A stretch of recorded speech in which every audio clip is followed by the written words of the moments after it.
Hare Krishna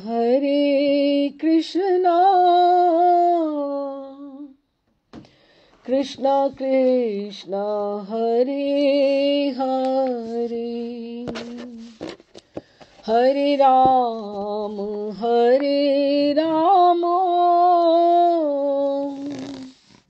Ram Ram Hare Hare, Hare Krishna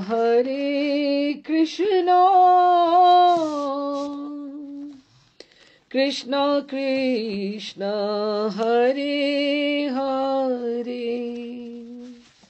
Hare Ram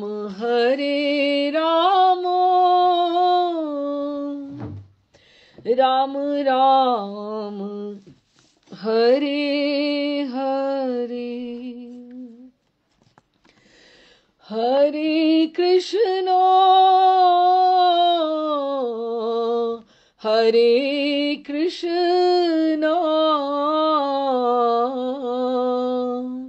Krishna Krishna Hare Hare, Hare Rama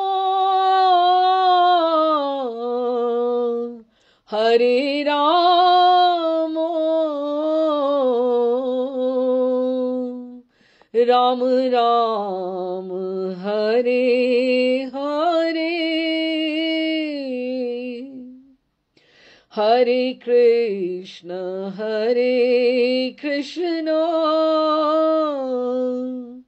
Krishna Krishna Hare Hare, Hare Ram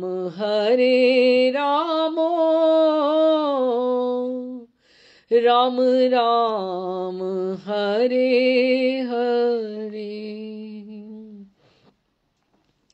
Shri Krishna Chaitanya Prabhu Nityananda, Shri Advaita Gadadhar Shivasadi Gaur Bhakt Vrinda, Rupa Sanatana Bhatt Raghunatha, Shri Jiva Gopal Bhatt Das Raghunath, एही छे गोसाई कौरी चरण वंदन, यहाँ हैते विघ्नाशे अभीष्ट पूरण, अभीष्ट पूरण, अभीष्ट पूरण। हम क्रम से ठाकुर जी की अहेतु की कृपा से और महाराज श्री के आशीर्वाद से हम लोग नरोत्तम प्रार्थना का गान करते हुए लगभग आधे ग्रंथ में पहुंच गए हैं और आज हम 27वां प्रार्थना हम प्रारंभ करने जा रहे हैं। तो पहले इसका गायन कर लेते हैं और जिसके पास ग्रंथ हो वो इसका पाठ कर सकते हैं। और राधा कृष्ण सेवा मुई जीवने मरने, तार स्थान तार लीला देखो रात्रि गधीने, जे स्थाने जे लीला करे युगल किशोर, सखीर संगिनी हैया ताहे हय भोर, श्री रूप मंजरी पद सेवो निर्वधि,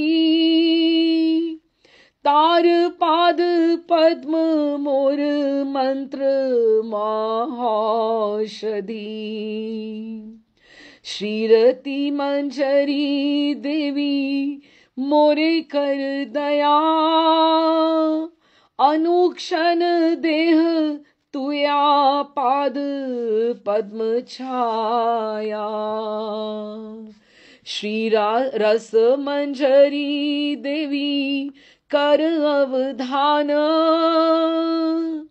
अनुक्षण देह तुया पाद पद्म ध्यान। वृंदावने नित्य नित्य युगल विलास, प्रार्थना करे सदा नरोत्तम दास। नरोत्तम दास, नरोत्तम दास।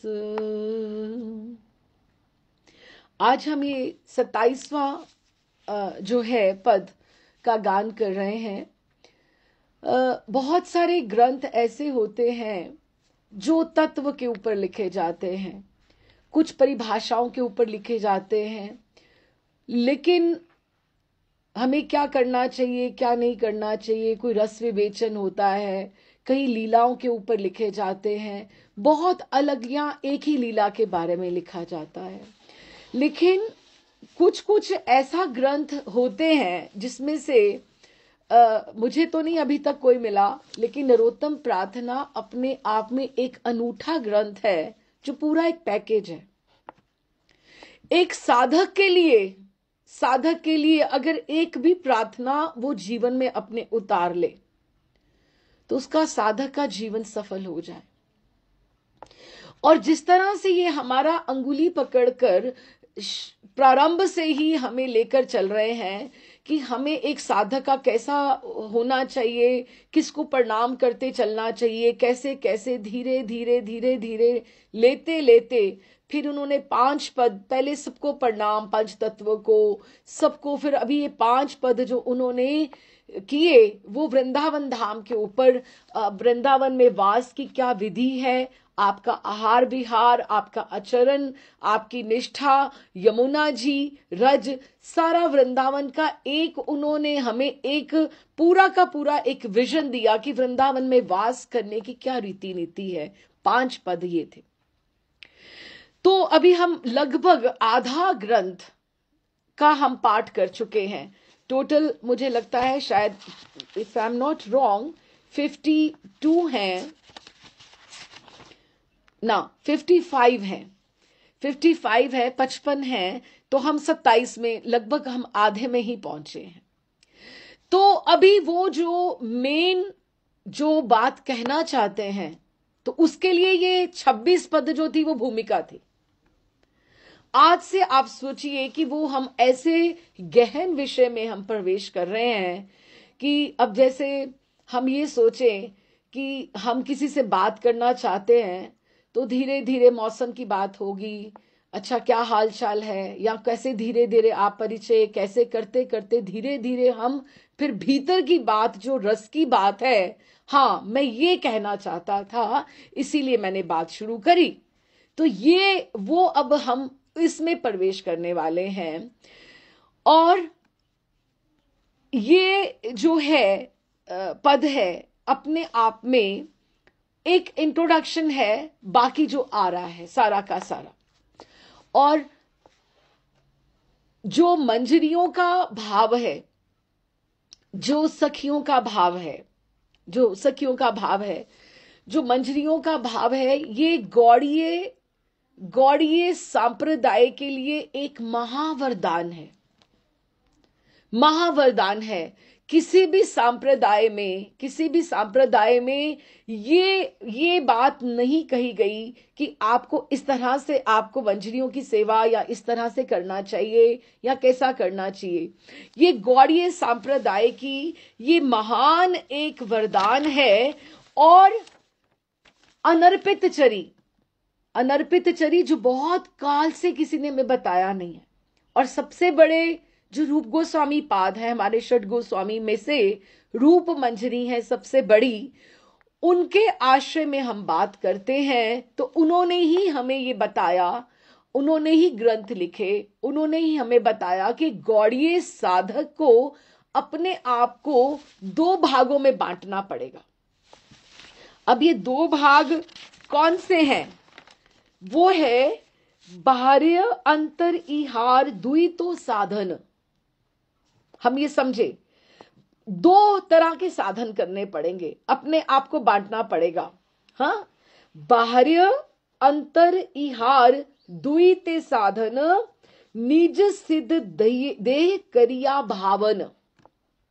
अब इसका क्या अर्थ है कि बाहर तो हमें जैसे रहना है, हमें गोस्वामियों का अनुसरण करना है, वृंदावन में रहते हुए हमें ऐसे भजन करना है, ऐसे साधन करना है, लेकिन भीतर से अपना भाव परिपुष्ट करना है। कैसे? कि मैं प्रियालाल जी की, मैं ठाकुर जी की, मैं अनन्य मंजरी हूं, मैं उनकी दासी हूं। और इसमें हमें, अगर स्त्री देह से हमें बहुत सुविधा है, पुरुष देह से जो हैं उनको थोड़ी कठिनाई हो सकती है ऐसे सोचने में, ऐसे करने में। लेकिन अगर हम ये सोचें तो पुरुष तो एक ही है। मीरा के भी हमने पढ़ा, जीव गोस्वामी पाद को भी उन्होंने यही कहा कि वृंदावन में पुरुष तो एक ही है और बाकी सारी की सारी जो है प्रकृति है। पुरुष और कोई नहीं है, सब स्त्री देही हैं जो परम प्रिय परमात्मा को, प्रियतम को पाना चाहते हैं। और हमें आश्रय लेना है राधा रानी का, जो अनन्य गोपी हैं, सबसे बड़ी वो ठाकुर जी की भक्ता हैं। उनके अनुगत्य में, उनके आश्रय में, हमारी गुरु परंपरा के आश्रय में हमने आगे बढ़ना है। ठीक है ना? तो हमें ये क्या हुआ, इसका अर्थ क्या है? देखो, बाहर्य अंतर इहार, कि बाहर से हमें ऐसे आचरण करना है, द्वैतो साधन, लेकिन भीतर से हमें अपने आप को मंजरी भाव परिपुष्ट करना है। निज सिद्ध देह करिया भावन, कि अपने आप को सिद्ध देह में अवस्थित करके भजन करना है। अगर ये हम अगर दूसरों से पूछें, हमें मानसी सेवा करनी चाहिए, ठाकुर जी को भजन में सोचना चाहिए कि नहीं सोचना चाहिए? अरे सीधे सीधे हमारे गोस्वामी पाद ने हमें निर्देश किया है, हमें उन्होंने आज्ञा की है कि क्यों ना भावना करो। आप किसी भी लीला की भावना करो, आप राधा रमन जी के मंदिर जा रहे हो, यही भावना करो। अपने घर से निकलो, आप राधा रमन जी के मंदिर जा रहे हो और माला करते जाओ। माला आपकी चल रही है महामंत्र की, लेकिन आपका लीला चिंतन आप जा रहा है आपका उधर। आप घर से चलिए, यमुना जी की तरफ आप चलिए, आप गोपाल भट्ट जी की समाधि पे चलिए। आप क्या लीला चिंतन जब उन्होंने निर्देश कर दिया गोस्वामी पाद ने, तो क्यों नहीं होना चाहिए? मानसिक चिंतन बिल्कुल होना चाहिए। मानसिक चिंतन मंजरी दे, यही तो उपासना है। तभी तो दो हो गया कि बाहर से आप अपने आप को ये सोचो, बीच में से आप वो सोचो जो आपको गुरुदेव ने आपको स्थापित किया है। बिल्कुल करना चाहिए। यही हमने, अगर नहीं होता तो नरोत्तम प्रार्थना को तो ये लिखने की जरूरत ही नहीं थी नरोत्तम ठाकुर को। वो उन्होंने हमें रास्ता वो दिखाकर गए हैं। हाँ, राधा कृष्ण सेवा मुई जीवन मरणे। क्या बोल रहे हैं कि राधा कृष्ण सेवा, भजन, भज धातु सेवा, क्या बोलते हैं? भजन का अर्थ क्या होता है? कि भजन करना, कि सेवन करना, सेवा करना। भज संस्कृत में जो शब्द आता है वो सेवा के लिए आता है, सेवन के लिए आता है। राधा कृष्ण सेवा मुई जीवन मरणे, कि मैं राधा कृष्ण युगल लाल जी को, प्रिया लाल जी को मेरा जीवन हो ना हो, मरण हो, मैं जीवित भी वृंदावन में रहना चाहता हूं और मरण भी मेरा वृंदावन में हो।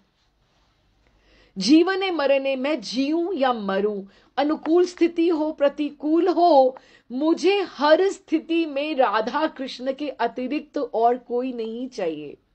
मेरा और कोई नहीं है, बस केवल और केवल झूठो सब संसार साचो एक राधा रमन। तो एक ही हम लक्ष्य लेकर चलें कि राधा कृष्ण सेवा मुई, कि हे ठाकुर, हे प्रियालाल जी, मुझे आप राधा कृष्ण की बस सेवा दे दो, जीवने, जीते हुए भी, और मरण, मेरा मरण का भी श्रृंगार हो जाए। अगर मैं वृंदावन में मुझे बड़े भाग्य वृंदावन पायो, कि अगर मैं उस रज में मैं रज हो जाऊं, मेरे जो शरीर के जो पंच तत्व हैं उसमें मिलित हो जाएं, तो इससे बड़ा भाग्य और क्या होगा। यही तो रज में रज होने की बात होती है ना। और मुझे क्या दिखाई दे, तार स्थाने, तार मतलब आपका, आपका तार, तार स्थान। अब ठाकुर जी का स्थान वृंदावन में कौन सा है, सारे स्थान उन्हीं के हैं। मुझे तो कोई भी ऐसा नहीं लगता, हम जहां पे उन्होंने यमुना जी पे कितनी उन्होंने लीलाएं करी, नौका विहार है, सखियों के साथ रास नृत्य रस केली जब करी, केशी घाट है, कालिया दमन है, युगल घाट है, भ्रमर घाट है, कितने घाट हैं, हम कहां कहां तक गिनेंगे। गोवर्धन पे कितनी लीलाएं हैं, गहवर में कितनी लीलाएं हैं, दान घाटी है, मान मंदिर है, कितनी। तार स्थाने, आपके जो स्थान है, तार स्थाने तार लीला, और आपका ही लीला चिंतन हो। देखो रात्रि दिने, मैं उन्हीं का चिंतन करूं, रात्रि में भी और दिन में भी। ये ऐसा ही है कि हम ये व्यवहारिकताएं की सीढ़ियां छोड़ते जाएं, और ये लीलाएं चिंतन हम कहां से लाएंगे अपने मन में, गुरु कृपा से, गुरु वाणी से और ग्रंथों से। ये आप अपने मन में जितना भरते जाओगे तो आपको फिर वही याद आएगा। नहीं तो पाठ पे बैठेंगे, भजन में बैठेंगे तो मानसिक चिंतन नहीं होगा, आपको दूसरी दूसरी बातें याद आएंगी जो आपने, हम कोशिश करके देख लें। अगर आज सपोज हम, एक मैं एग्जाम्पल के लिए बोल रही हूं, आप देखो व्हाट्सएप कॉल आज मैंने कितनी करी, आज मैंने 8 कॉल्स करी, 10-10 15-15 मिनट की तो होगी गई होंगी। हम बाहर से बात करते हैं, अपने माता पिता से, बहन भाई से बात करते हैं तो हो ही जाती है बात, और फिर व्हाट्सएप कॉल फ्री है, फिर वैसे ही हो जाती है बात करते करते। लेकिन वो जो समय है, आप देखो, आप अगर 10 आपने कॉल्स करी, कल हम उसको करने की कोशिश करें, कम करें, कि हम उसमें 7 लेके आए, 6 लेके आए। अपना ये भी एक अपने आप को कंट्रोल करने की बात है। क्यों? क्योंकि जितनी वाइब्स हम बाहर से कम लेंगे, उतनी हमें अपनी अंदर से वाइब्स, हमें अपना सत्व उठाना है, ना कि हमें दूसरों की वाइब्स अपने आप में बटोरनी है।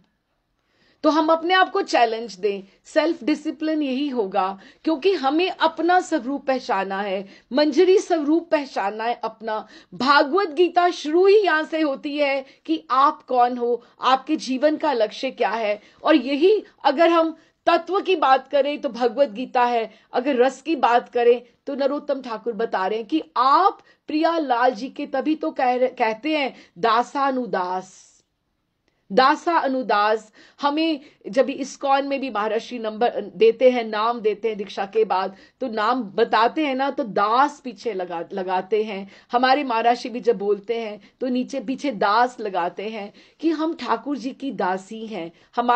हमारा जो स्वरूप है, हम सेवा सेवा सेवा सेवा से ही हम आगे बढ़ेंगे। तो तार स्थाने तार लीला, लीला तभी दिखाई देगी जब हमारा सत्व अंदर से, भीतर से उठेगा, बाहर की हमें वाइब्स कम आएंगी। इसीलिए हमें सेल्फ डिसिप्लिन की, नियंत्रण की जरूरत है। देखो रात्रि दिने, रात्रि दिने, रात में भी अगर हम शयन करें, सोएं, तो हमें यमुना जी का स्मरण हो, गिरिराज जी का स्मरण हो, जो आपके मन को बात बैठती, राधा कुंड कृष्ण कुंड का स्मरण हो। रात्रि की कौन सी, वृंदावन की जो लीलाएं हैं वो रात्रि की लीलाएं हैं। आपको कैसे गोपी गीत का स्मरण करते करते, श्री राधा गोविंद महाराज जी ने, एक बार मैंने उनकी कथा में सुना, बहुत सुंदर, उन्होंने कहा कि ठाकुर जी को शाइन कराते समय गोपी गीत का गायन अवश्य करें, नित्य करें, उन्हें बहुत प्रिय है, क्योंकि वो रात्रि का गीत है। गोपी गीत रात्रि का गीत है। मैं प्रयास करती हूं कि श्री राधा गोविंद महाराज ने कहा है, गुरुदेव आचार्य हैं, सब उनका कहना मानना चाहिए। उन्होंने अपने अनुभव से ये बात कही है, क्योंकि गोपी गीत जो हुआ है वो रात्रि में हुआ है। तो शयन कराते हुए अगर हम करें अभ्यास, उसकी वाइब्स जो है हमारे लिए मन को भी शांत करेंगी, और वो वाइब्स और श्लोकों का जो है वो हमें मनन पठन चिंतन उनका होता रहता है। तो रात्रि दिने राधा कृष्ण सेवो मुई जीवने मरने, कि मेरा जीवन हो मरण हो। अब जैसे एक अपने आप को फिक्स कर लिया, इसके आगे कुछ नहीं हमें चाहिए, यही और यही। क्या? राधा कृष्ण सेवा। ठाकुर जी भी परेशान हो जाए, ये सेवा तो कर रहा है लेकिन मुझसे मांगता नहीं है कुछ। परेशान कर दो ठाकुर जी को सेवा कर करके। हाँ, ठाकुर जी को इतना प्रेम हम दें, इतना प्रेम दें, संसार तो हमारा प्रेम स्वीकार करने के योग्य ही नहीं है। हम अपने प्रेम को इधर उधर बांटते रहते हैं, लेकिन आप ठाकुर जी को प्रेम करो। वो आपको एक का वो महारानी है, राधा रानी। वो आपको आप इतना सा एक सेब चढ़ा दोगे तो वो सेबों के बाग लगाने वाली है। हम आगे देखें कि कोई तो जगत में हमारे प्रेम की कोई कदर नहीं करने वाला, और कहां हम ठाकुर को करें, वो हमारे लिए क्या नहीं कर देंगे। तो तार स्थाने तार लीला देखो रात्रि दिने की। रात्रि दिन, दिन में भी हमारी जो वाइब्स हैं, हमारे जो अपने जो ऑरा है, हमारा ठाकुर जी के संग ही वही रहे, क्योंकि एक अनन्य संबंध जो है वो ठाकुर जी के संग ही होना चाहिए। फिर जे स्थाने जे लीला करे युगल किशोर, सखीर संगिनी होया ताहे होए भोर। भोर क्या? विभोर। भोर यहां पे लिया है विभोर होकर। क्या? जे स्थाने। अब देखो, इन्होंने सीधा चिंतन की बात करी है, मंजरी देह से करी है। जे स्थाने, जो जो स्थान के ऊपर, अगर अब हम ले लें जैसे कालिया दमन की ही लीला ले लें, ठीक है, या हम यमुना जी पे नौका विहार की लीला ले लें, इस तरह से कोई भी हम लीला ले लें। जे स्थाने जेई लीला, जिस स्थान पर जो लीला की है, किसने? युगल किशोर ने, प्रियालाल जी ने जो लीला की है। जैसे अब यमुना तट के ऊपर हम सोचे नौका विहार की लीला है, तो फिर मैं वहां क्या करूं? ये मैं भावना करूं कि प्रियालाल जी ने एक मोर की आकृति की है, नौका है, एक हंस की आकृति की है। प्रियालाल जी में दोनों में होड़ लग रही है, प्रियालाल जी में होड़ लग रही है। एक नौका के ऊपर प्रिया जी अपनी सखियों के संग हैं और लालजू अपने सखाओं के संग हैं, और दोनों होड़ लगाते हुए एक दूसरे को आगे की हम दोनों में से कौन जीतता है, यमुना के पार उधर जाना चाह रहे हैं। तो देखो, एक एक का श्रृंगार का दर्शन करो, दोनों आपस में आगे पीछे हो रहे हैं। इधर से सखियों का क्या उल्लास की आवाज आ रही है, उधर से सखाओं की क्या आवाज आ रही है। या कुछ सखियां जो हैं, मंजरियां जो हैं, ठाकुर जी की नौका में है, कुछ इनके साथ है, प्रियाजू के संग है। जे स्थाने जेई लीला करे। अब ये यमुना जी का आ गया ना, जो जो स्थान पे जो जो लीला हुई है, किसने की है? युगल किशोर ने। फिर सखीर संगिनी हया ताहे हय भोर। सखीर संगिनी, मैं कौन होके? सखी की मैं संगिनी होकर।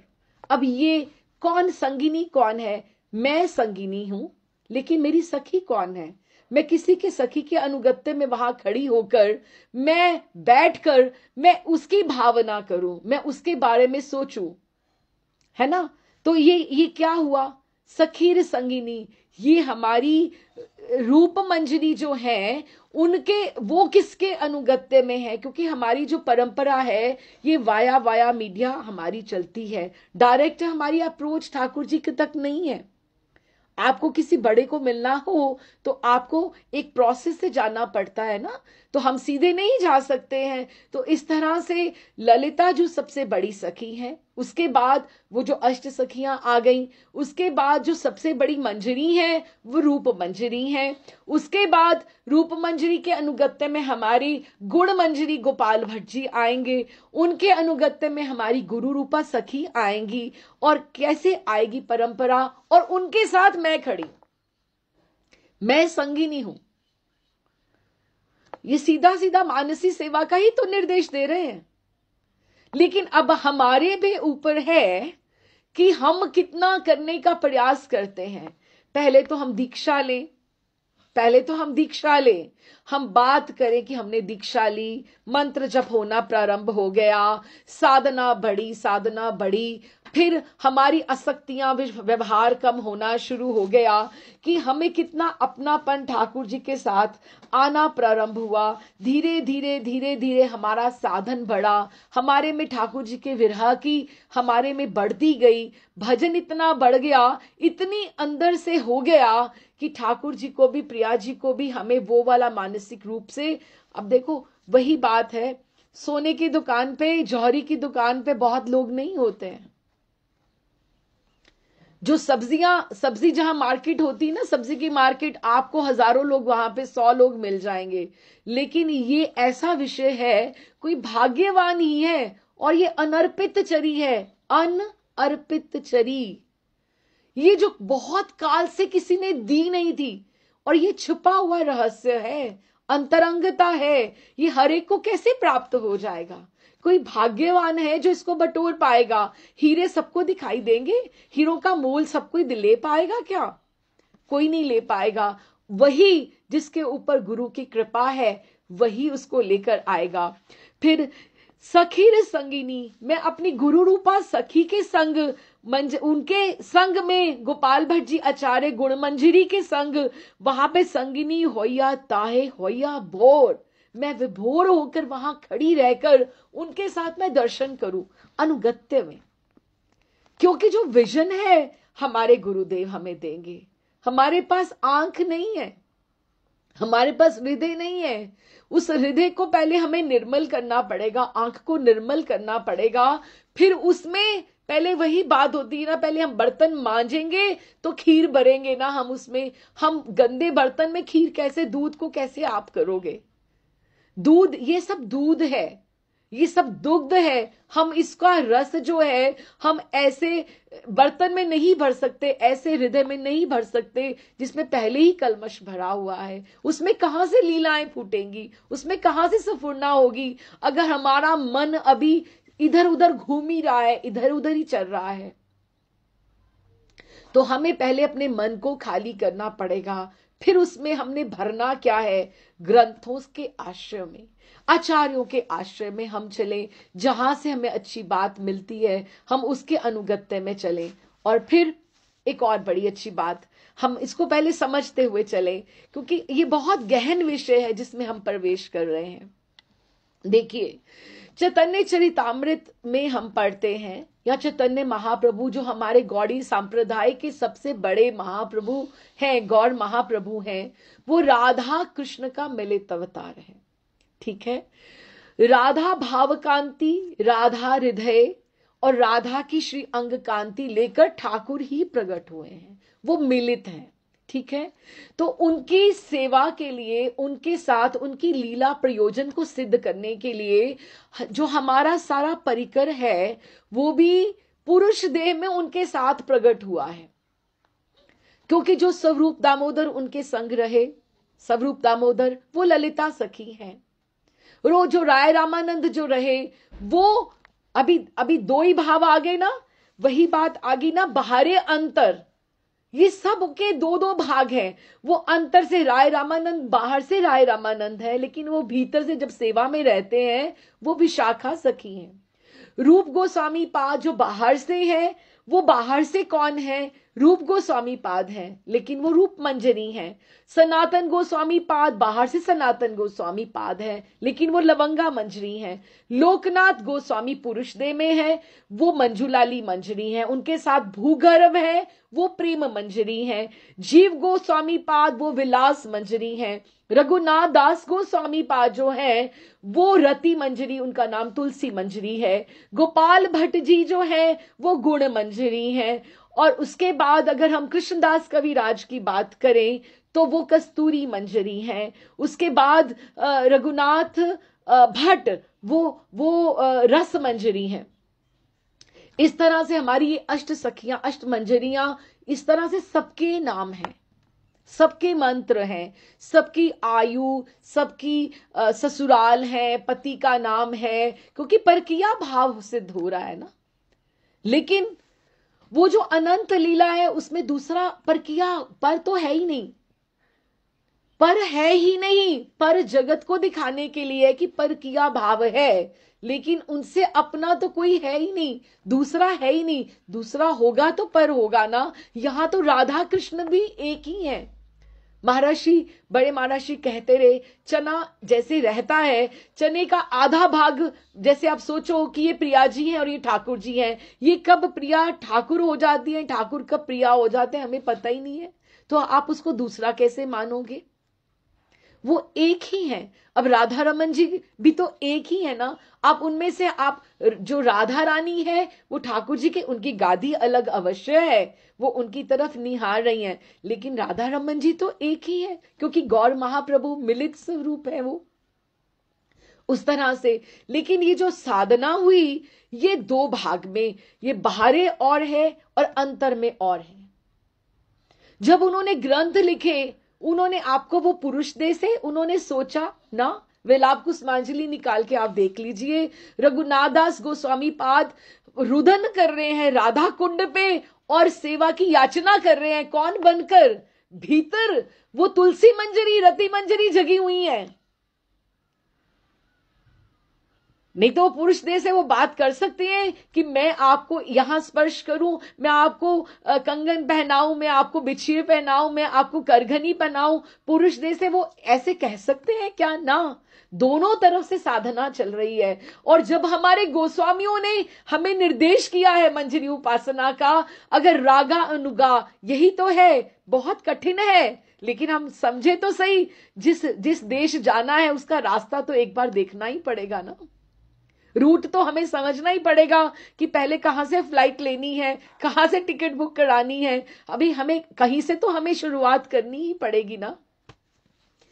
एक हमारी गुरु बहना बहुत वृद्ध, बहुत बड़ी हैं, उन्होंने एक बार इष्ट गोष्ठी होते हुए, एक बहुत साल पहले, आप सोचिए, लगभग मैं कहूं तो शायद 35 वर्ष पहले मेरे से बात कभी हुई होगी। 35 वर्ष पहले महर्षि की दीक्षा के कुछ ही दिनों के पश्चात उनसे मेरा मिलन हुआ, बात हुई। तो उन्होंने कहा, हम सब कुछ गुरु भाई बहन बैठे थे, तो उन्होंने कहा कि जब आप भजन पे बैठो, सबसे पहले भजन पे बैठो। ये बातें बहुत समझने वाली, अनुभव गम्य, जिन्होंने शेयर करी उन्होंने भी अपना अनुभव ही बताया ना। उन्होंने कहा, पहले तुम अपना स्वरूप देखो। ठाकुर जी से पहले तुम अपना स्वरूप देखो कि तुम कौन हो। भगवत गीता यहीं से शुरू हुई ना। लेकिन हमने रस की बात करनी है। हमने वो प्रसादी वस्त्र, लहंगा फरिया हमने पहना हुआ है, कौन सा? मैंने वो पहना हुआ है जो मुझे गुरु प्रसादी प्रदत्त है, जो मुझे गुरु ने जो मुझे दिया है। अपने आप को तुम किशोरी स्वरूप में तुम उनको सोचो।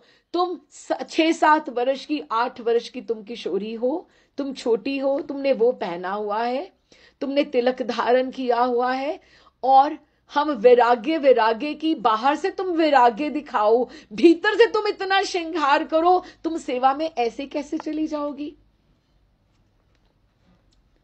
और फिर आपका उद्दीपन भाव भी, बाहर से तुम आपको दो भावों में चलना पड़ेगा, एक अंतर, एक बाहर। हम वैराग्य की बात करते हैं, ठीक बात है, लेकिन आप मंजरी बन के अगर आप सेवा में जा रहे हो तो आप उदास नहीं जा सकते हो। आप प्रिया जी के उल्लास से आपको उल्लसित होना है। आप सेवा में हो, प्रिया जी को कोई दुखी दासियां नहीं चाहिए। अगर आप दुखी हो, अपनी प्रॉब्लम्स में हो, और तो फिर रहने ही दो, मत ही सेवा करो। प्रसन्न चित्त हो के हमारे महर्षि को स्मरण करके कि ये तो गली निकुंज की ऐसी है, ठुमका लगाते हुए पार करने वाली गली है, उसको रोते रोते थोड़ा पार करोगे। प्रसन्न चित्त से तुम जाओ, उल्लसित मन से, प्रफुल्लित हृदय से सेवा करने को बता रही थी मुझे, कृपामयी बता रही थी बहुत सुंदर। एक दिन कहती, मंजरी क्या होता है ना, रशियन बिल्डिंग में वहां पे हम लोग रहते थे, शाम को आप देखो संध्या में जो रशियन, एक तो वैसे वो बड़ी खूबसूरत डिवोटीज हैं, बहुत सुंदर हैं, फॉरेनर्स, वहां पे क्या श्रृंगार करके निकलती हैं शाम को संध्या में जैसे दुल्हन होती है, बड़े बड़े झुमके, वो मांग भरी हुई और वो चूड़ियां पहनी हुई, और वो अच्छे से सुंदर से बढ़िया कितना सुंदर श्रृंगार लग के। आपको जो भी आपके भजन के लिए उद्दीपन भाव देता है, जो आपकी रक्षा करता है, आप करो, वैराग्य का मत सोचो। अगर आपको कोई भी ऐसा खाने में अच्छा लगे, उससे आपको उद्दीपन भाव होता है, तो करना चाहिए।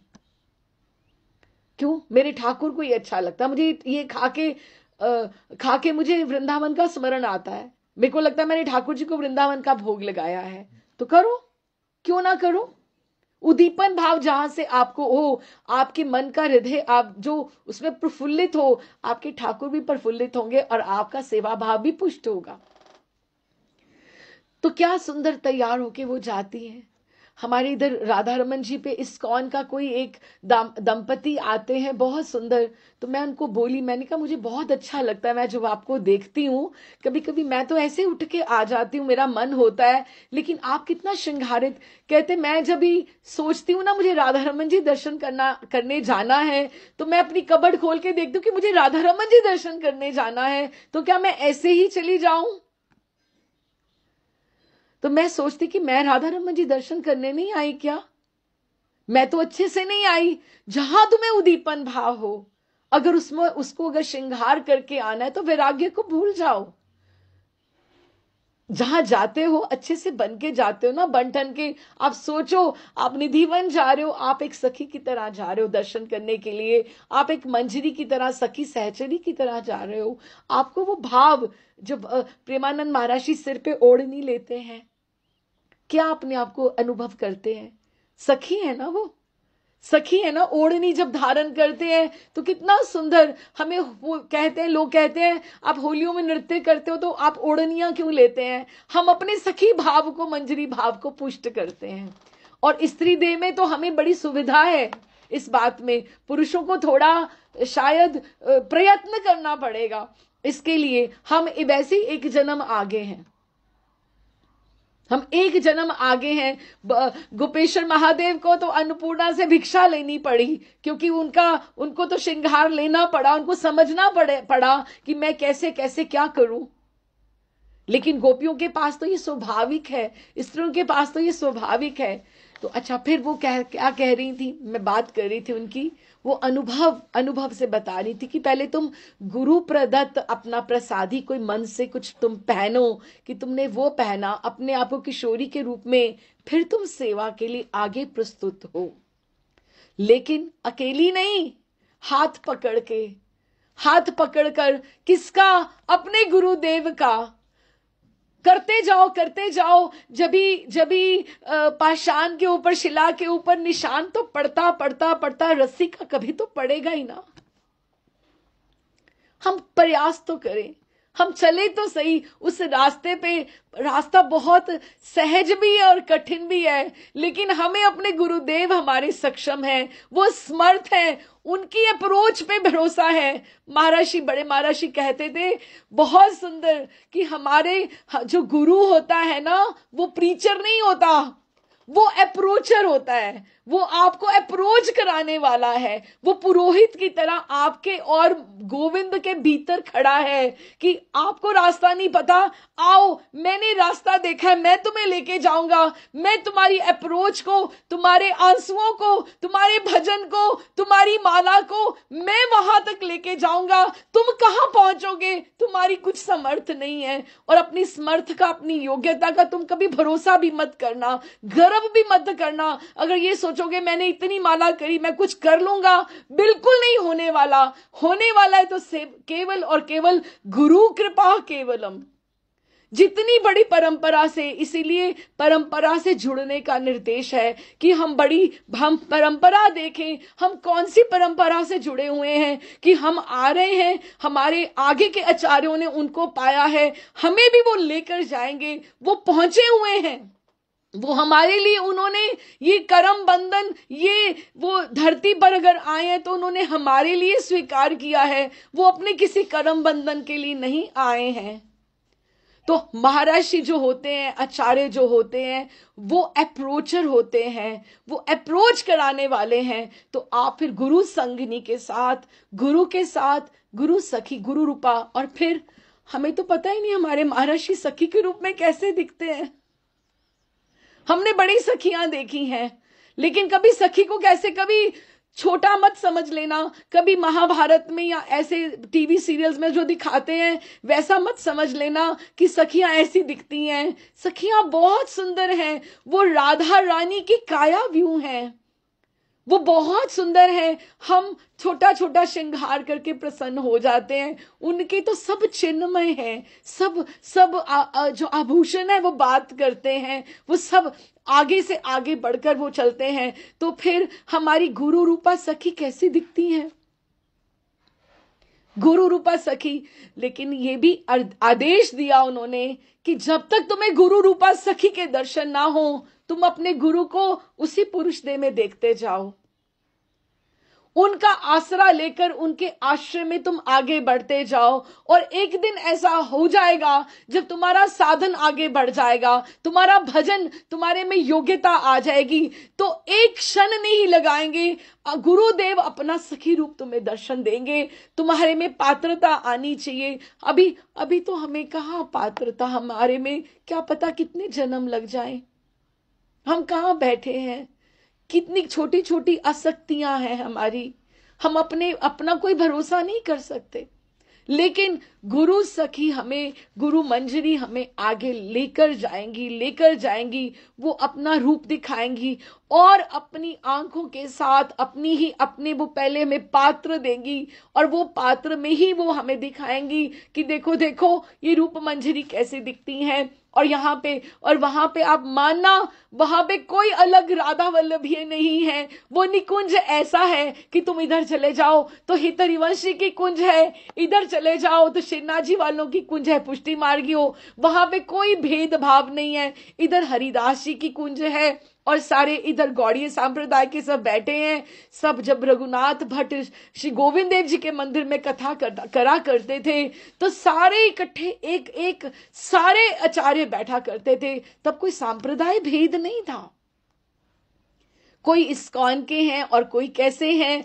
अगर पीछे से हम जाएं तो हमारी सबकी परंपरा तो एक ही है, ठाकुर तो हमारे एक ही हैं, ठाकुरों को नाम अलग अलग दे दिए गए हैं, लेकिन सबकी राधा रानी तो एक ही है, वृंदावन तो एक ही है, यमुना महारानी गोवर्धन तो एक ही है। वो कौन से 3-4 हो गए और कौन सी ब्रिज रज रानी अलग हो गई, वो सबकी एक ही है, वो किसी की अलग अलग नहीं है। वृंदावन का आकाश धरा, वृंदावन धाम की भूमि सबकी एक है और निकुंज भी एक है। जैसे एक बड़ा सा महल हो, एक कमरा इसका है, एक कमरा कक्ष इसका है, एक कैसा है, लेकिन अपने अपने। अब एक छोटी सी बात है, आपको एग्जाम्पल दूं। हमने सबने लूडो खेली है, बचपन में खेली है ना। तो लूडो में गिट्टियां होती है ना, जैसे ये हरे रंग का है, ये लाल रंग का है, ये पीले रंग का है, ये कौन सा नीला रंग है, जैसे अब सारे अब धीरे धीरे धीरे धीरे हर कोई चाल चलता जाता है और सबको पहुंचना क्या है, अब जिसकी रुचि जिस पे है, जिसका जो रंग है वो उसी रंग में आगे बढ़ेगा। अब लाल वाला पीले में थोड़ा घुसेगा, उसकी रुचि को, उसकी सांप्रदाय को जो रहेगा अपनी प्रणाली के साथ, लेकिन बीच में घर बना होता है ना, सबको पहुंचना तो उसी घर में होता है। कितना सिंपल सा एग्जाम्पल है कि सबकी वो अपनी रुचि के साथ। अभी किसी को ये चीज भाती है, किसी को मीठा अच्छा लगता है तो किसी को नमकीन अच्छा लगता है, किसी को ऐसे सेवा करनी अच्छी लगती है तो ऐसे। अब ये थोड़ा कि तुम्हारी अच्छी है तो दूसरा गलत हो गया ना। तो तुम अपनी परंपरा से अपने गुरु संगिनी के साथ करते करते करते करते आप पहुंचोगे वहीं जो बीच वाला घर है, वहीं पर। तो क्या जे स्थाने जय लीला करे युगल किशोर, जिन्होंने जो लीला करी है, सखीर संगिनी होया, मैं संगिनी हो जाऊं। वो कह रहे हैं हैया ताहे होए भोर, कि मैं विभोर होकर, आह्लादित होकर, प्रसन्न प्रफुल्लित होकर कि मैं सेवा करना है तो तुम्हें तत्परता तुम में आनी चाहिए, तुम में अलर्ट आना चाहिए। ऐसे गिरी मरी पड़ी तुम सेवा नहीं कर सकोगे। स्वस्थ मन से बैठ के हम भजन करें, स्वस्थ मन में बैठकर हम सेवा के लिए तत्पर हों। फिर आगे क्या कहते हैं, क्योंकि उसमें तन्मयता चाहिए, एकात्मकता चाहिए, आपको अनन्यता चाहिए, आपने एक तरफ देखना है। फिर श्री रूप मंजरी पद सेवो न निर्वधि, तार पाद पद्म मोर मंत्र महौषधि।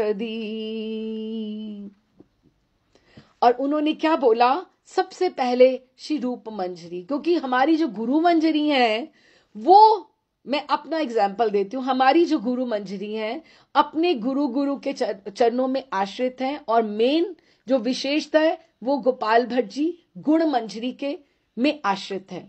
ठीक है, अब गुण मंजरी किसके आश्रित है, वो रूप मंजरी के आश्रित है, क्योंकि सबसे बड़ी मंजरी वही है। तो इसलिए सभी मंजरियों में से जो बड़ी है वो रूप मंजरी है, उनकी मैं चरण सेवा में निरंतर रहूं। लेकिन किस लिए, किसके साथ, अपनी गुरु सखी के साथ। श्री रूप मंजरी पद से वो निर्वधि अर्थात निरंतर, विदाउट एनी ब्रेक, सतत, कॉन्टिन्यूस, कि रूप मंजरी की मैं चरण सेवा में, कि आप मुझे आज्ञा दीजिए कि मैं क्या करूं, लेकिन स्वयं नहीं जाना। गुरु संगिनी, उन्होंने सबसे पहले यही बात करा है गुरु के आश्रय में। और रूप मंजरी पद सेवा निर्वधि, निरंतर मैं करूं। तार पाद पद्म मोर मंत्र महा औषधि, और उनके जो चरण कमल है, तार मतलब रूप गोस्वामी पाद के, उनके रूप गोस्वामी पाद अर्थात रूप मंजरी के, क्योंकि दो ही हम अंतर बाहर दो देह हम मान रहे हैं, तो उनकी सिद्ध देह से तार पाद पद्म मोर, उनके जो चरण कमल हैं वो मंत्र महा औषधि है। वो आपको आगे बढ़ाने के लिए, जैसे हमने तुलसी महारानी वृंदावन में प्रवेश चाहिए तो आपको तुलसी महारानी का, वृंदा देवी की हम नित्य आरती करते हैं। क्यों, हमें वृंदावन में प्रवेश चाहिए। क्या आता है ये अभिलाष, वो क्या बोलते हैं कि मैं वृंदावन वासी कब होऊंगा, यही तो बोलते हैं ना। तो वृंदा देवी का आशीर्वाद चाहिए, यमुना जी का चाहिए, उसके पश्चात मंजरियों का चाहिए। अभी सखियों की तो बात ऊपर तक और बाद में आएगी। तो रूप मंजरी के जो चरण हैं वो मेरे लिए चरण कमल जो हैं मंत्र महा औषधि के समान है सबसे पहले। इसीलिए हम जब भी प्रारंभ करते हैं हम गोस्वामियों को साथ में लेकर चलते हैं, गोस्वामी की चरण वंदना हम करके चलते हैं। कोई बात नहीं, अगर हमें उनकी पुरुष देह में अभी दर्शन हो रहे हैं, वो समय भी आएगा। हमारा जब साधना बल हमारा जब बढ़ जाएगा, हमारे में हमारे महर्षि पात्रता देखेंगे, तो हमें उनका वो भी रूप, मंजरियों का स्वरूप भी हमें नजर आना शुरू हो जाएगा। तो रूप मंजरी, उनके जो चरण कमल हैं वो मेरे लिए मंत्र महा औषधि है, वशीकरण है। क्यों, क्योंकि वो सीधा रूप मंजरी की जो अप्रोच है ललिता जी सखी से है, और ललिता सखी जी की अप्रोच जो है वो कहाँ है, वो सीधा प्रियालाल जी तक है।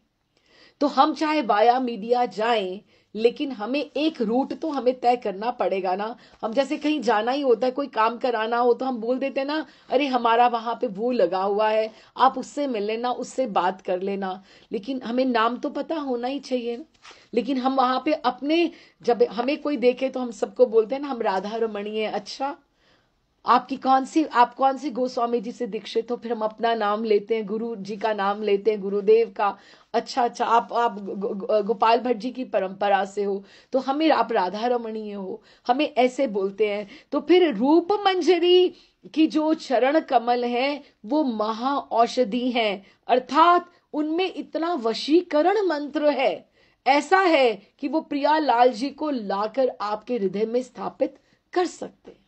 इसलिए रूप मंजरी का, रूप गोस्वामी पाद का, इसीलिए हम सबसे पहले रूप सनातन भट्ट रघुनाथ, श्री जीव गोपाल भट्ट दास रघुनाथ, हम 6 गोस्वामियों को लेकर चलते हैं, क्योंकि इनके बिना तो हमें वृंदावन का रास्ता ही नहीं कोई दिखाने वाला था।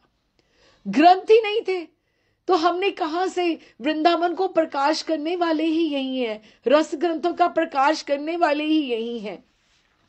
उसके बाद अगला उन्होंने रूप मंजरी के बाद, रूप मंजरी के साथ सबसे जो क्लोज हैं, सबसे जो सानिध्य में रहती हैं, वो रघुनाथ दास गोस्वामी पाद हैं। दास गोसाई जिनको बोला जाता है रति मंजरी है। रूप मंजरी को कुछ अच्छा कोई प्रसाद दे देना, प्रिया जी प्रसाद दे दें, तो सबसे पहले इनको ध्यान आता है, अरे तुलसी, तुलसी मंजरी तू कहाँ है, कि मैं तुम्हें स्मरण कर रही थी। रति मंजरी उनकी रूप मंजरी की बहुत अधिक प्रिय है। अब देखिए, जो ये हैं नरोत्तम ठाकुर, चंपक मंजरी है ना, चंपक मंजरी है, और वो अपने गुरुदेव मंजूलाली मंजरी लोकनाथ गोस्वामी को नहीं अभी उन्होंने नाम लिया, उनका नाम नहीं लिया, लेकिन उन्होंने सखीर संगिनी जब बोल दिया तब वहां पे नाम आया, और उसके बाद फिर रूप मंजरी का नाम आया। इसलिए उन्होंने जीव मात्र के लिए सखीर संगिनी बोल दिया कि आप अपने अपने गुरुदेव के बारे में जब हम कहते हैं गुरुदेव की जय, तो उसमें सबके अपने अपने गुरुदेव आ जाते हैं। हम उनकी संगिनी रहकर हम आगे बढ़ें। फिर उन्होंने श्री रति मंजरी देवी मोरे कर दया, अनुक्षण देह तोया पाद पद्म छाया। हे रति मंजरी, रति मंजरी अब कौन है? अंतर बाह्य दो देह हो गई, सिद्ध देह से वो रति मंजरी है, वैसे वो रघुनाथ दास गोस्वामी पाद है। श्री रति मंजरी देवी मोरे कर दया, कि आप मेरे पे कृपा कीजिएगा, जभी आपको रूप मंजरी बुलाएगी आप मेरे ऊपर कृपा कीजिएगा, मुझे आप वहां पर आप अवसर दीजिएगा। कहां पर, क्या करने के लिए? रति मंजरी देवी मोरे कर दया, कि आप मेरे पर दया दृष्टि कीजिएगा। अनुक्षण, अनुक्षण पल पल, क्षण क्षण मुझे आप अपने संग सेवा में रखिएगा, क्योंकि राधा कृष्ण की सेवा शुरू ही, प्रारंभ ही यहां से हो रहा है। राधा कृष्ण सेवो मुई जीवने मरने, उससे अतिरिक्त तो कुछ चाहिए नहीं। रूप मंजरी से, रति मंजरी से, गुरु मंजरी से क्या मांग रहे हैं? कोई फैक्ट्री चलाने की बात तो नहीं कर रहे, घर बड़ा लेने की तो बात नहीं कर रहे, सेवा की ही बात कर रहे हैं। अनकंडीशनल लव, परेशान कर दो ठाकुर जी को सेवा कर करके, मांगो नहीं कुछ, उनको भी सोचना पड़े ये मुझसे क्या चाहता है। बहुत फर्क है, हम तुमको चाहते हैं या हम तुमसे चाहते हैं। महाराज श्री विभूति कृष्ण महाराज जी बहुत कहा करते थे, कहते मंदिरों में ठाकुर पत्थर हो गया है। क्यों? जो आता है वो कहता है ठाकुर मुझे ये दो, वो दो, वो दो। प्रिया जी कोई भक्त आता है ना, बड़ा कोई आता है मालदार, तो प्रिया जी कहते आगे आपका भक्त साहूकार, कहते क्यों? कहते मुझे आपको अच्छी से पकड़ने दो, कहीं आपसे आपकी वंशियों ना मांग के ले जाए, कि मुझे आप अपनी वंशी ही दे दो। कि जो आता है मांग करके, मांग कर करके ठाकुर जी को उन्होंने प्रतिमावत कर दिया है। जागृत तभी होंगे ठाकुर जब तुम उनसे प्रेम करोगे, प्रीति करोगे, प्रीति करते करते ही तुम उनको पाओगे। अनुक्षण देह तुया पाद पद्म छाया, कि आप जैसे कामाली की एकदम से आता ना, अरे ये पकड़ाना, वो करना। बड़े महाराज कहते थे, बहुत सुंदर बात, बड़े महर्षि कहा करते थे, कहते जो कामालियों का स्वरूप जो होता है ना, आजकल तो तुम्हें ये पूछे तुम्हारे घर में ये मिलेगा, वो मिलेगा, ये है, ये मिलेगा, वो मिलेगा, लेकिन मंजरी तो वो है, दासी तो वो है जो बिना शर्तों पे तुम्हारी वो सेवा करे, तुम्हारी आंख का इशारा समझे, वही सेवा है। तुम मुंह से बोलो बाद में, लेकिन तुम्हें क्या चाहिए वो तुम्हारी आंख के इशारे से समझो। और जो एक दासी है, भीतर की दासी जो है, जो निकुंज की दासी है, तो वो जब प्रियालाल जी का जब वो जो शैया व्यवस्थित करती है, तो वो क्या नहीं देखेगी? वो बिखरा हुआ श्रृंगार नहीं देखेगी, कि टूटी हुई चूड़ी नहीं देखेगी, कि बिखरा हुआ संदूर वहां उसको प्राप्त नहीं होगा।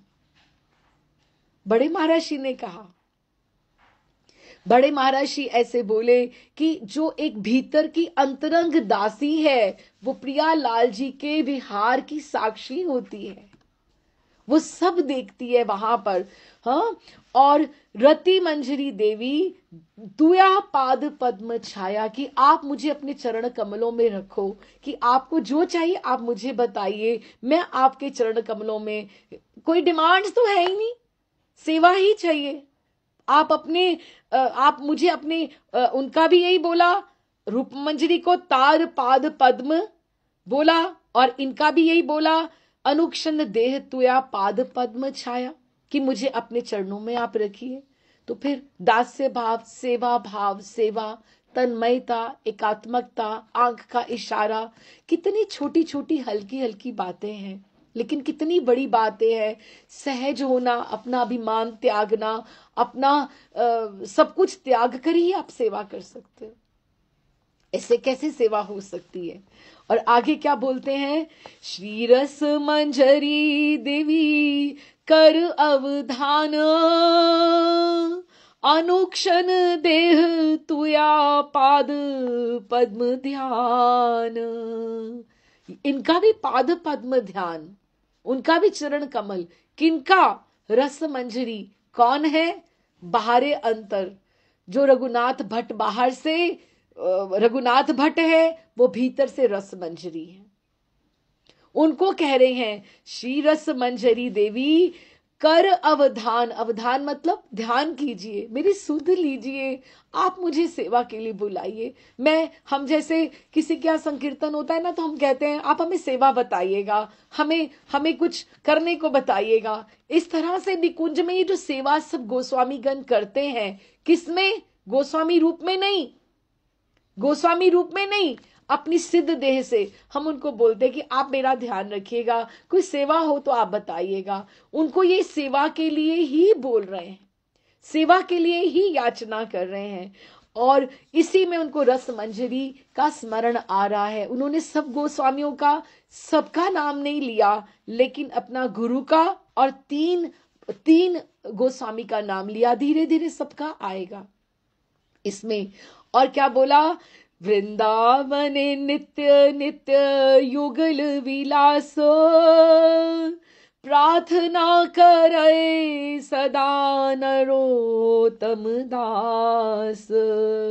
कि वृंदावन में नित्य किशोर, नित्य किशोरी और उनका लीला विलास, जो युगल विलास है, वो नित्य हो ही रहा है। कोई एक क्षण भी नहीं रुका कि प्रियालाल जी वहां से चले गए हैं, कहीं नहीं चले गए, वो वहीं पर हैं। हमारे में ही पात्रता नहीं, जो हमें वो दिखाई नहीं दे रहे हैं। तो उनके युगल विलास की मेरे में स्फुरना हो, मुझे स्फुरित हो, मुझे लीला चिंतन हो, मुझे सब दिखाई दे। तो प्रार्थना करे सदा नरोत्तम दास।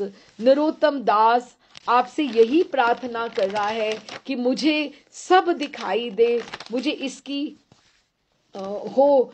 और ये कलयुग में जो अनर्पित चरी भाव, जो हमें धीरे धीरे धीरे धीरे कैसे होगा, ये बढ़ेगा कैसे? सबसे पहले दीक्षा होगी, मंत्र होगा, नाम जप होगा, कीर्तन होगा, विग्रह सेवा होगी, ब्रिजवास होगा, उसके पश्चात सिद्ध सेवा का स्वरूप का चिंतन होना प्रारंभ होगा। सोचा जाए तो बहुत सारे स्टेप्स हैं। और फिर अभीष्ट की सेवा, हमें प्रियालाल जी की सेवा का मिले। हम जैसे बौना होके एक चांद की कामना कर रहे हैं, लेकिन हम नरोत्तम ठाकुर ने जैसे हमें समझाया, जैसे हमें प्रार्थना करना वो सिखा रहे कि तुम ये मांगा करो, तुम और कुछ नहीं मांगा करो, हमें ये मांगना सिखा रहे हैं। नरोत्तम ठाकुर चंपक मंजरी के रूप में हमें मांगना सिखा रहे हैं। तुम गोस्वामियों का आश्रय लो, मैंने भी लिया था, मैं भी ले रहा हूं, मुझे भी इसी से सिद्धि हो रही है, तुम्हें भी इसी से होगी, तुम भी अपने गुरु का आश्रय लो। ये हमें उन्होंने मैप बता रहे हैं, तुम ऐसे चलो, मुझे ऐसे ही लाभ हुआ था, इस तरह से। और दोनों देह जैसे है, दीक्षा के पश्चात बाहरे और अंतर दोनों कार्य करती हैं।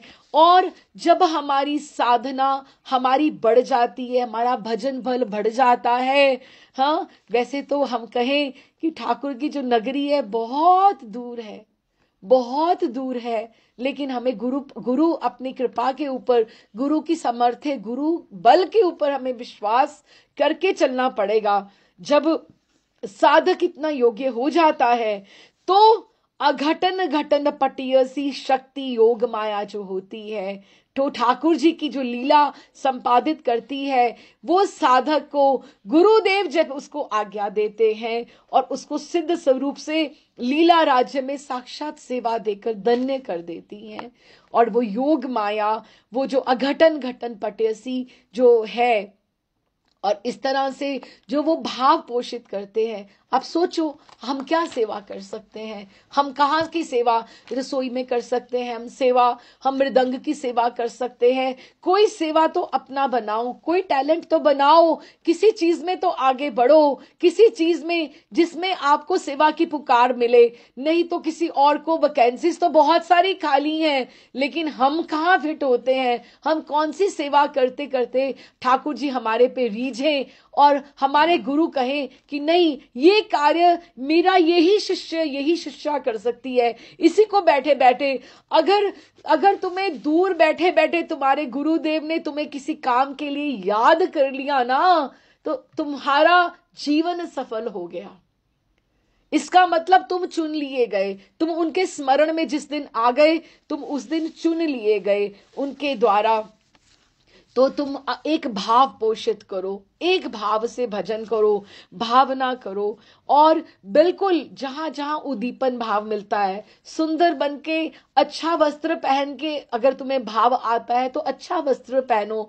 गाड़ी चलनी चाहिए, गाड़ी रुकनी नहीं चाहिए। बहुत कम समय है, हमने बहुत सारा समय खो दिया है। जब जागे तभी सवेरा, जिस भाव से तुम्हें उद्दीपन भाव होता है, एक आप आगे आगे बढ़ो। और इस तरह से, क्योंकि जब तक हम चलना नहीं शुरू करेंगे, अभी मंजिल दिखाई तो दे रही है, लेकिन हमें चलना प्रारंभ तो गुरुदेव के आश्रय में इसको करना ही पड़ेगा।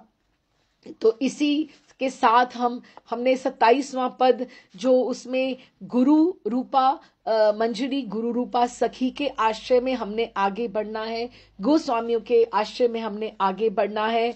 और इसका एसेंस हमें ये सोच के बढ़ना है, जैसे एक बच्चे एक अपना करियर बनाते हैं कि मुझे डॉक्टर बनना है, मुझे उसमें जाना है, आईटी में जाना है, मुझे ये करना है, आर्किटेक्चर में जाना है। हम ये अपना क्या लक्ष्य बनाए जीवन का, इस उम्र के पड़ाव में जो हो गया, जितना छूट गया, जो है सो है, अब एक क्षण की भी देरी नहीं करनी चाहिए। और क्या बोलना चाहिए, राधा कृष्ण सेवा मोई जीवन मरने, कि मुझे आपकी सेवा मिले, चाहे जीते जी मिले, चाहे बाद में मिले, मेरा जीवन मरण, मेरे प्राण बस और बस केवल आपके चरणों से बंधे रहें।